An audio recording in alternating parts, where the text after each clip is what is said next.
Well, hello lads, I welcome you all to a new video. Today we are continuing off from last time, which is, well, going to Monika's memorial. Hmm.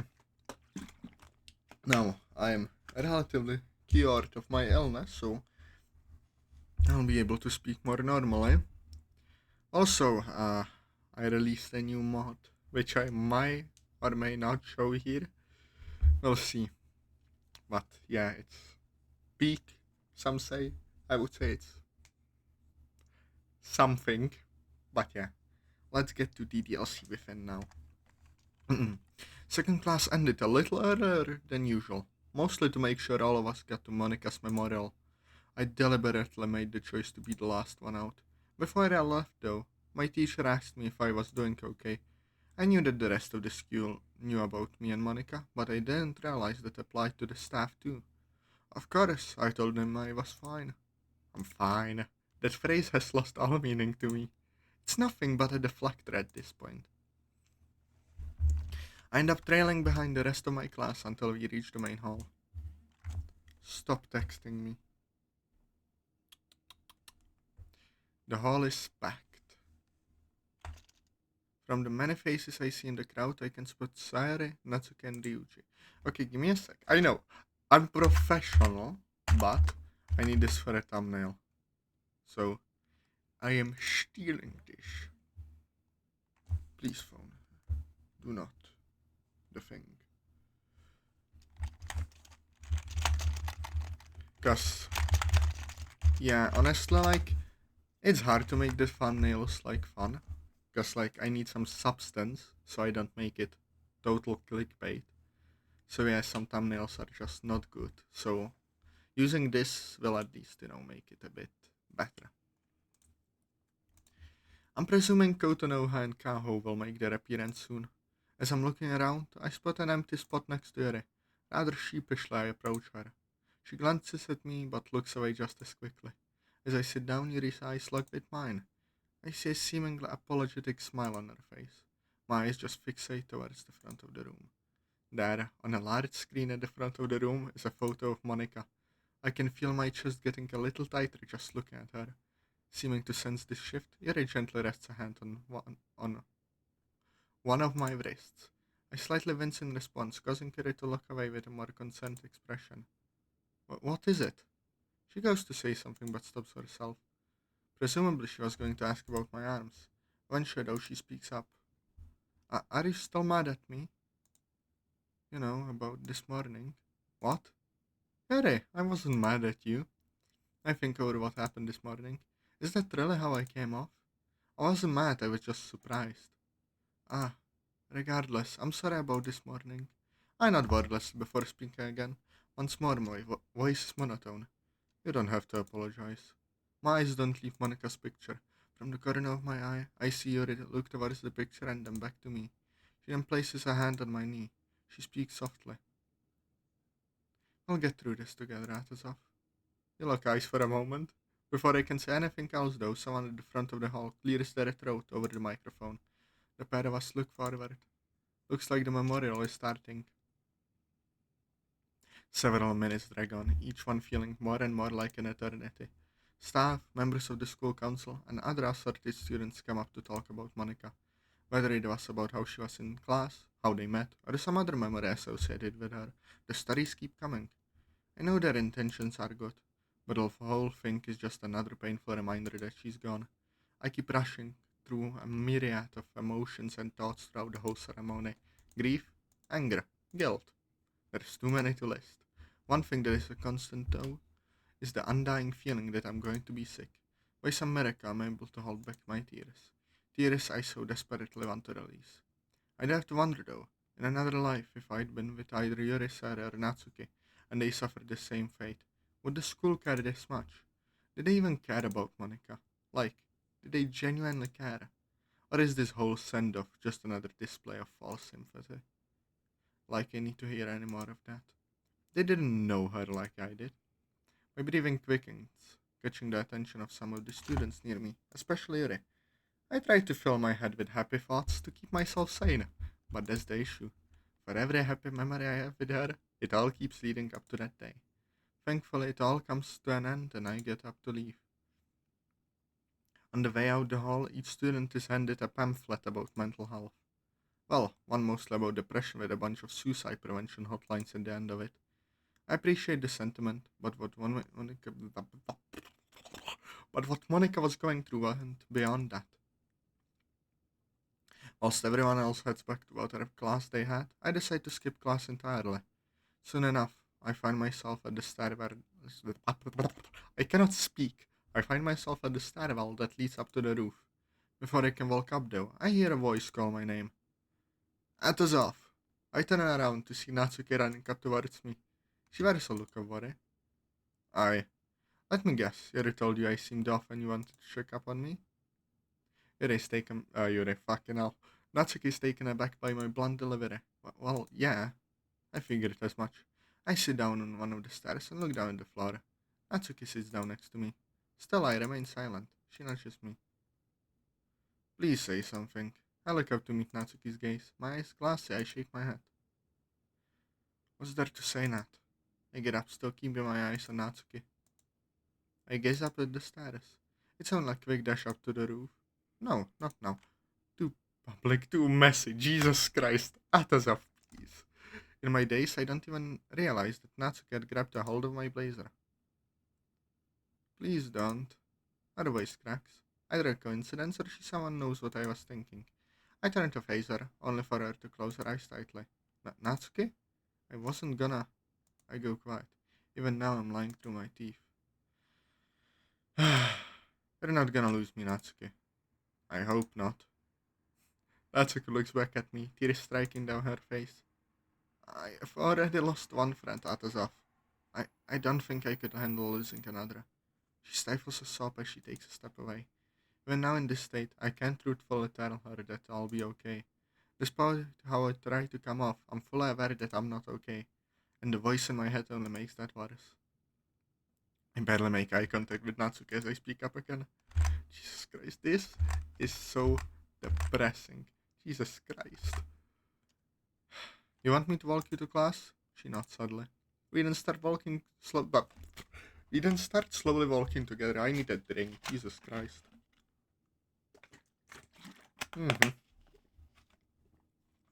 Iced tea, delicious.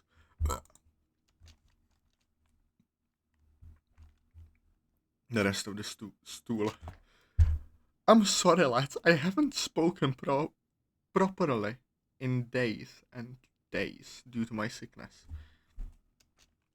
The rest of the school day drags. Even classes that would be quite lively felt more somber. My mind keeps replaying the events of the past 2 days and weeks.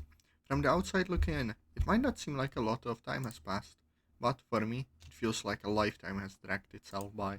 Minutes feel like hours feel like weeks, and weeks feel like years, all because of just one day. The day my life was flipped upside down, and all of this needless prodding from the other students and staff isn't helping. False sympathy. That's all it is.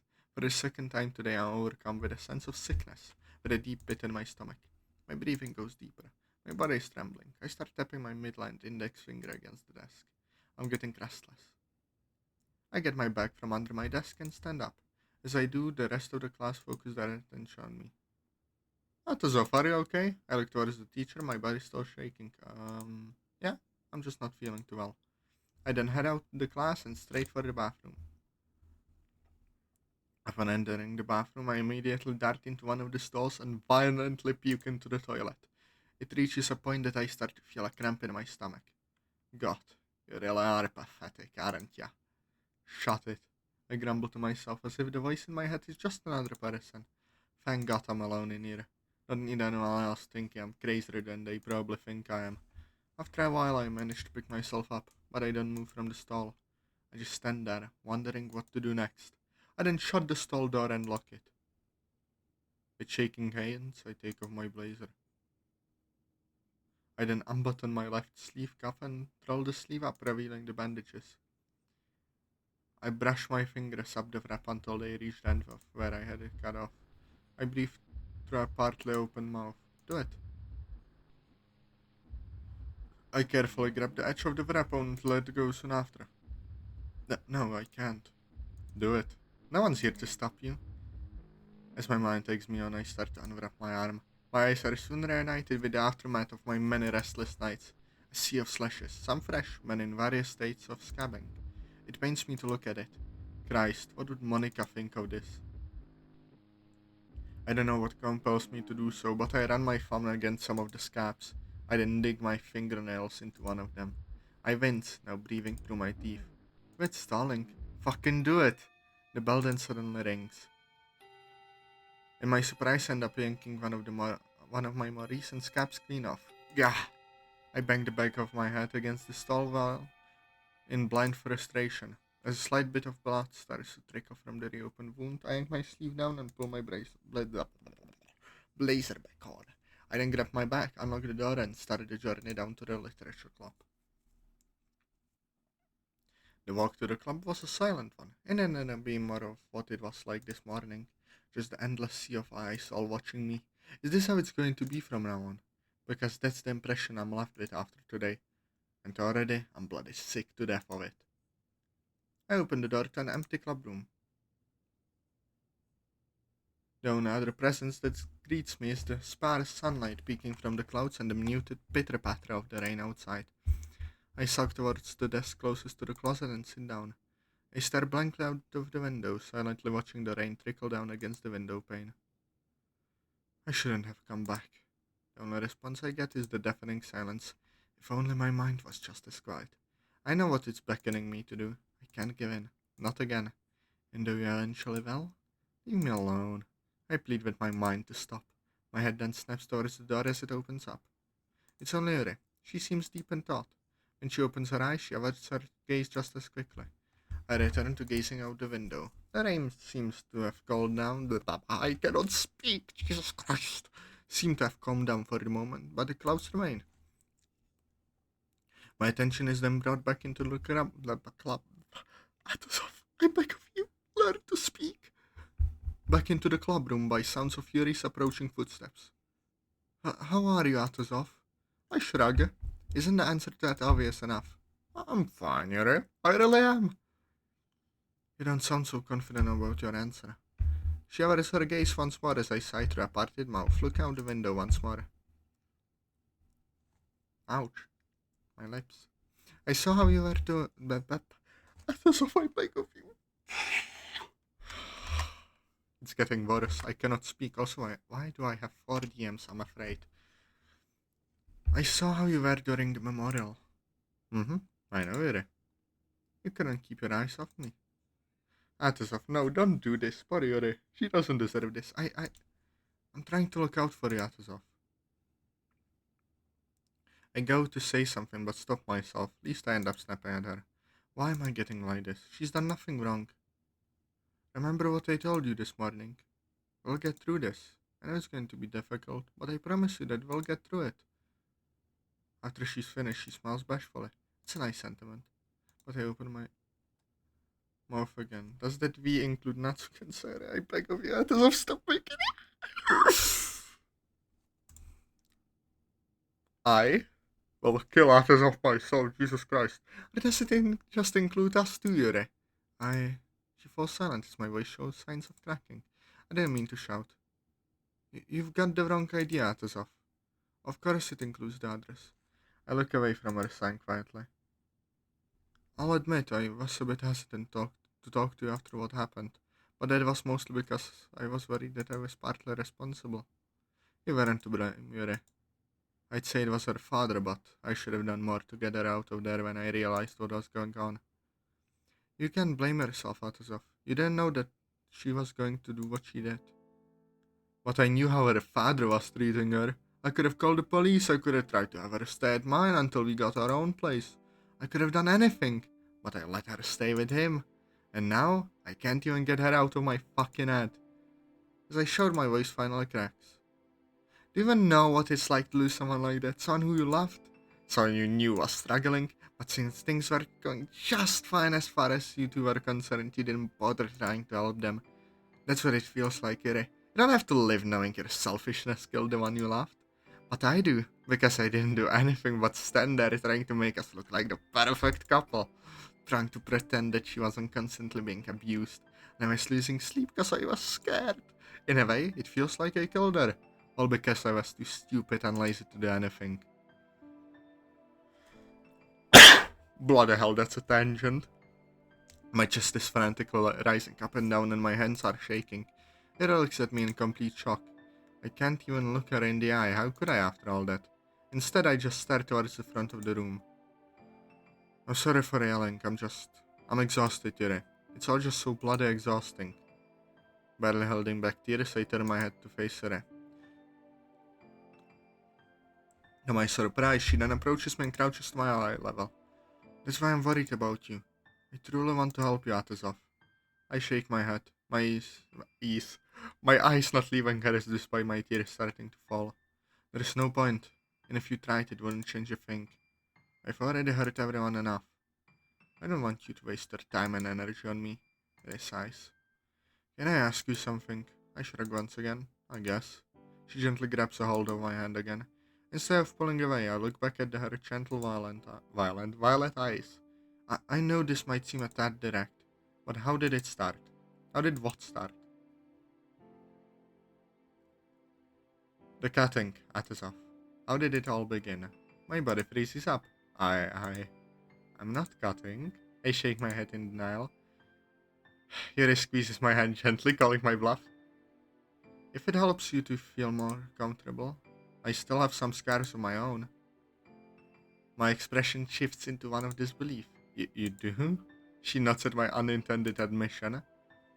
It was before you were a part of the club. I used to be absolutely awful for it, even to the point where it had become my go-to coping mechanism. But I was eventually able to confide in Monika about it, and she was able to help me control those urges. I returned to looking out the window and not to myself.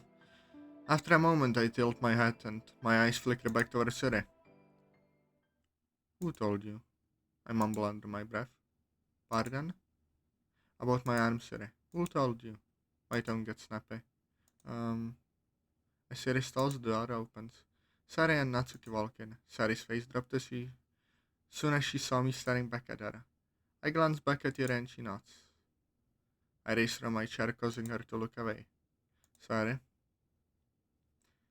No, what will happen? I'm so afraid. Jesus Christ. I, like, I get that my man is grieving, but Jesus Christ, no, no, no, stop. My voice trembles, sounding more like gravel and verging on becoming a frustrated growl. You told. The seeming growl softens to a whimper. There is silence for a moment. Silence apart from the pitter-patter of the rain. Did you? In the heat of the moment, I raise my voice with a very faint crack.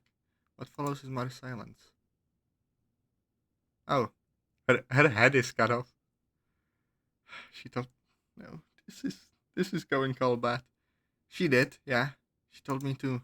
We're all worried about you, Atazoth. You need help. Natsuki whimpers as she speaks. I find myself glaring at Sarah in complete disbelief. There is a few thoughts swirling around in my head, but each and every one of them are fragmented and scattered. I take a step back and shake my head. Eventually, one thought sticks out from the whirlpool. I look between the three of them, each of them in various states of upset and distress. But I can't stay. I sailing down. Fuck this. I'm done. Without another out of anybody, I fetch my bag, sling it over my shoulder, and head straight out the door. I get about halfway down the hall before I hear the clubroom door swing open and footsteps bolting down the hall. Atazoth, wait up! I keep walking. Sari then calls out to me again. I ignore her once more, still walking. I then feel her grab my shoulder. In response, I spin around. The suddenness of my move and startle her. Atazoth, let me explain. Explain what, Sari? That I trusted you with something personal, only for you to tell everyone else. I didn't want them to know. Hell, I didn't want you to know. Atazoth, I told Nat and Yuri, because I'm scared. They're scared. Christ, we're all worried about you. I scoff. Yeah. So worried you'll go behind my back and... What was I supposed to do then, Atazoth? Let you keep doing it like there is nothing wrong with it? Because it's starting to feel like you've grown numb to it. I remained silent, neither confirming or denying that last part. Please, Atazoth, we're only trying to help you. I know. Don't you think I realize that? I know I need help. But for you to go behind my back and tell them something that you swore was a secret. Yes, Atazoth, I'll admit that I should have done better. But with how erratic you have been, they would have found out eventually. I have in a manner I know full well comes off as uncharacteristically arrogant of me. Yeah, like that helps. For fuck's sake, Atazoth, just listen to me. We can't help you if you keep shutting us out all the time.